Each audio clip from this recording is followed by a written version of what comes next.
I'm Natasha Stott-Despoir, Australia's Ambassador for Women and Girls. This is a milestone International Women's Day and a special year for the international women's movement. It's 20 years since the historic Beijing World Conference on Women.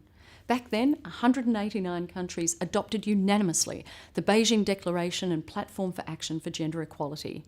1995 was a high point in international cooperation to secure commitments in language and intention to women's rights.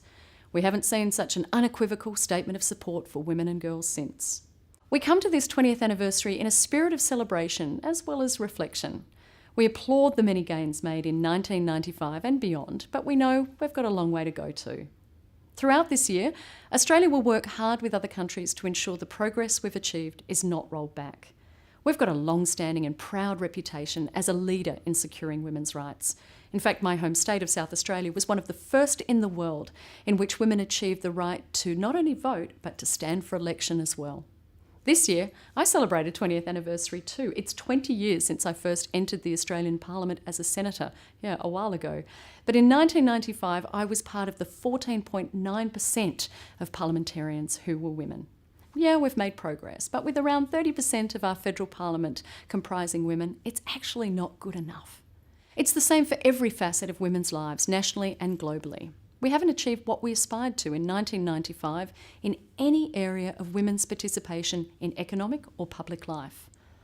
Our work is far from done to ensure women's freedom from violence, in their homes, in places of work or learning, or indeed in situations of conflict.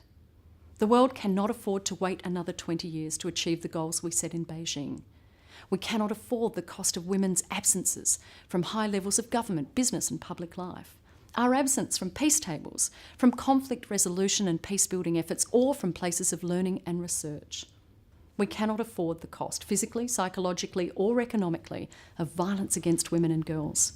This year, more than ever, we acknowledge the perseverance of all those who are working for gender equality. We call for a renewed international commitment to the aspirations of the Beijing Declaration. I congratulate and encourage the many women and men who are involved in this work. All power to you. Let's not wait another 20 years. Happy International Women's Day.